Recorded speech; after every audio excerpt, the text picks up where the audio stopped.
Hello everyone, this is Ergonomics John. We're talking about the KTM 390 Enduro R. And today I just wanted to give you a quick video on my likes, 5 likes and 5 dislikes, although don't count them all because I'll probably give a few more of those, a few more likes. So let's go for a ride and let's talk about it. What I like about this bike is when it's on gravel, I like how it tracks a straight line. I don't have a steering stabilizer on here, and it feels like I've got one on here. It tracks so straight. So the chassis, it's just, this is like loose gravel. And like my Honda 450 RL, I love that bike. I still have it. I really needed felt like I needed, or preferred, I didn't need it, but preferred a steering stabilizer when I was on gravel or on highway. This bike, on a gravel road or on highway, it just tracks in a straight line, and I would swear there's a steering stabilizer on this thing because it just tracks so nice, even on loose gravel. So one of my likes is, I guess, the chassis and how it tracks a straight line on gravel or highway even without a steering stabilizer. Another thing I like about this is, I'm starting with my likes, is the dash. I mean, it is simple, but I like how I can quickly toggle using the joystick to kind of this, mode that shows the speed, my gear selector. I like that it has a gear selector, high beam, low beam. I like that. I think that's terrific. However, one of my dislikes is it has kind of a dummy gas light, but you do not have a fuel gauge. So a dislike is not having a fuel gauge. Not the end of the world, not a deal breaker. I generally reset my trip each ride, refill before each ride, so I have an idea of where I'm at. Let's go back to another like. Another like is how the bike handles on highway. Let's do a little highway rip here. On highway, it feels like a street bike. And right now I'm using the quick shifter. So that's another like, is the quick shifter. It doesn't come enabled from the factory, which is too bad, but like on my 350, my Husky 350, FE350S, love that bike on trails and gravel roads. It's a plated dirt bike, love it. But when I come to a highway section, I kind of just, okay, well let's tolerate this highway section. But with this bike, when I come to the highway, I start banging through the gears with the quick shifter, and I have a really good time. So it doesn't mind highway. So I like how it handles on gravel roads. I really love how it handles on the highway. If you blindfolded me and we gave it a little different rear sprocket, I would swear I was on a street bike. So another one of my likes is, I guess a couple of them, is how the chassis handles on the street and that quick shifter. Another like is I like how the ergonomics of the bike. It's an upright riding position. And I like that it has adjustable handlebars. It has 3 positions in the triple clamp. I'm in the middle right now, but with my short T-Rex arms, I'm going to be moving them closer as soon as I just have a moment to turn a few bolts there. It's really easy to adjust. I just haven't taken the time to do it. So that's nice. I like the gearing of the bike for highway, gravel roads, and easy to moderate trails. It feels pretty good. I like the looks of the bike.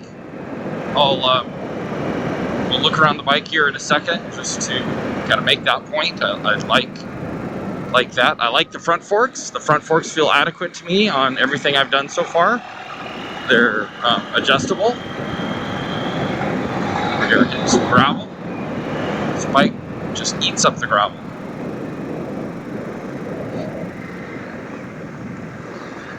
And it feels so stable in a turn. It just does. I don't understand it. Gravel roads just feel good. Gotta watch it because I forget I'm on gravel. It reminds me of I keep saying this, my 690 and even my 890. You just get on gravel roads and you have to remind yourself, hey, you're on gravel, buddy. Just don't forget that. But on my other dual sports, I don't know, it's like you come into a corner hot and it doesn't really want to tip in. Just, I don't know, it's just a different feel. I said I like the looks of the bike, but it'd be silly to talk about the looks of the bike and not look at the bike, so here it is. I like the stubby exhaust. It's very simple. So I like that. The exhaust has not been an issue. I suppose if you were going to be doing extreme stuff, maybe it could be, but that's not the way I'm going to use this bike. I have a 2-stroke for that kind of stuff. I like the LED headlights and LED blinkers. I love those. They're super, super bright. They look good.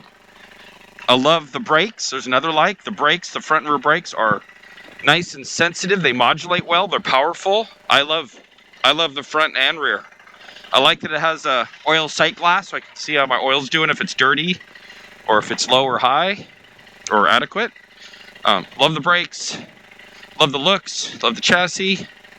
I like that it has a skid plate, but this is kind of a dislike. I don't like that it's not super strong, and it looks good from this side, but from the other side, it kind of looks like an add-on a little bit with that big gap, but that's easy. Molecule makes a really nice skid plate. I actually have one to put on. I'll film that. Like and subscribe. You can see how that looks once I get it on. I like that it has a place for spools on the swing arm to add those on so you can lift the rear of the bike and service the rear wheel. But again, love the looks. Engine makes 44 horsepower. It feels really good, especially in off-road mode. That's what I'm running it in now. I don't like that it doesn't have an abundance of torque. However, in off-road mode, which comes from the factory with the off-road mode to street mode, I like that in off-road mode you can largely fix that torque problem. It's adequate in the off-road map. But we put it in the street map, so here's the off-road mode. You can see how it's pretty responsive. If I put this in street mode, watch what this does. Watch the throttle. See how there's that delay? That's what everybody's talking about, lack of torque. It doesn't build engine RPM till a third of the way through the stroke. But all I got to do is go over here to my little joystick, go toggle this to off-road. Okay, off-road mode, and then look. See?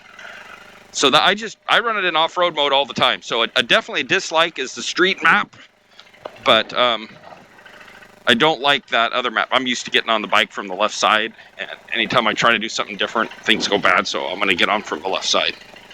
That's just the way it is for me. Okay, so there were some dislikes.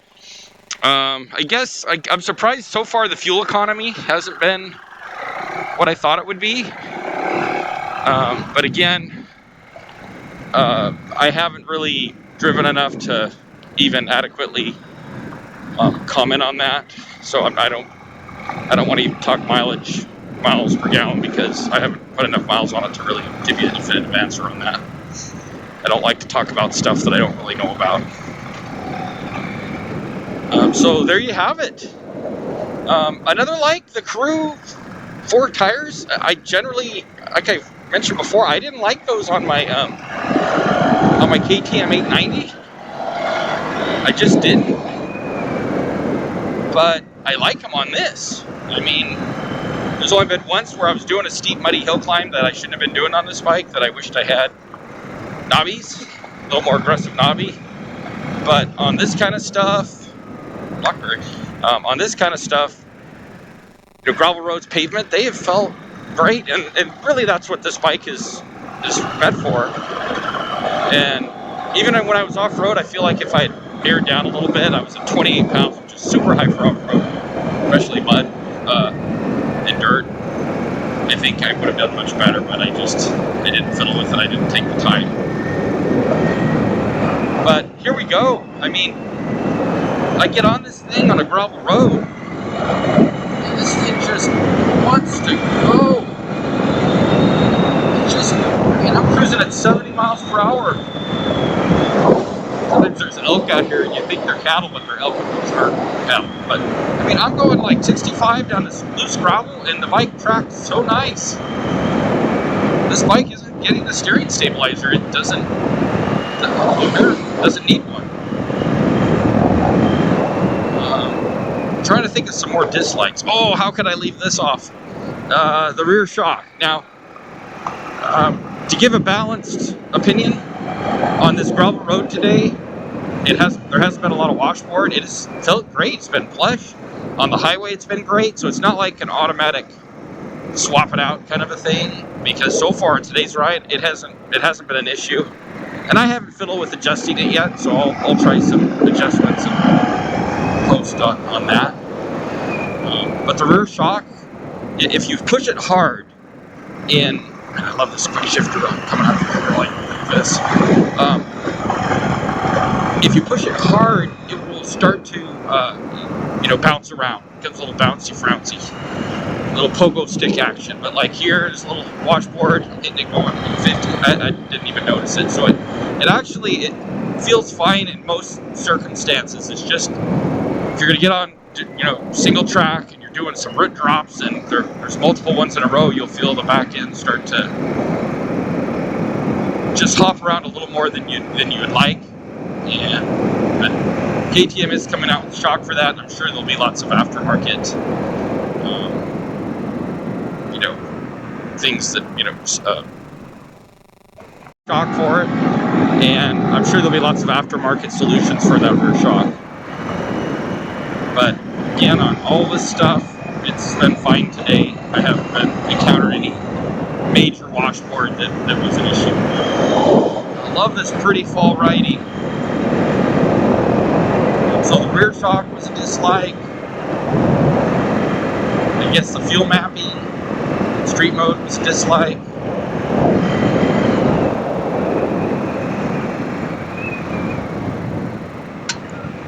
Fuel economy, wish it had a fuel gauge.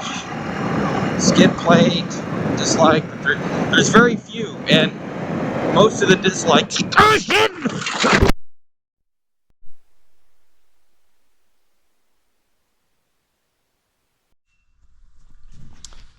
So I just want everybody to know I'm okay. I'm fine. I'm sore. Just sprains and strains and the things you'd expect to happen. But anyway, that's a reality of riding a motorcycle. Is you can get in an accident, and it does hurt.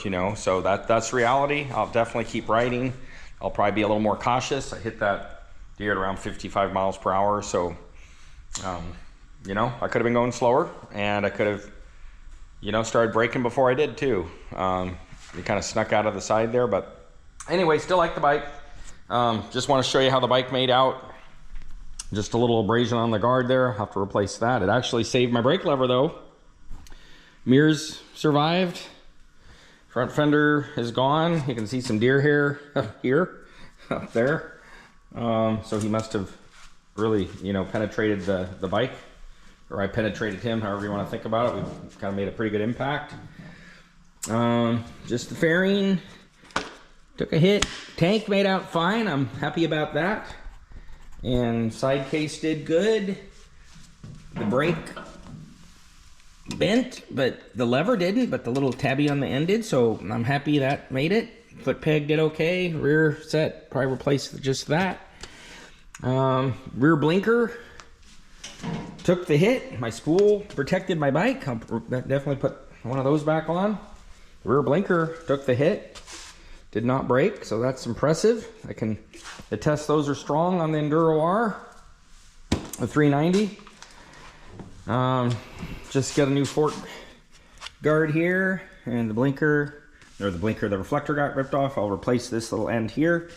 But I mean, the bike all in all did pretty good. The O2 sensor, I always thought maybe that might be a place that would get broke off, but it did not. And the horn made it. All this side of the bike's okay. So, yeah, so that's how the bike did. So anyway, there you have it. There's my likes and dislikes, and I guess on my dislike list I'll add lastly that I don't like hitting deer. Hitting deer is my biggest dislike. I've been riding a long time. I've had a lot of close calls with deer, but I've never impacted one, but that was a full-on impact. So anyway, thanks for tuning in. There are my likes and dislikes. Be well, take care, and don't don't try to drive through any deer. It doesn't work out.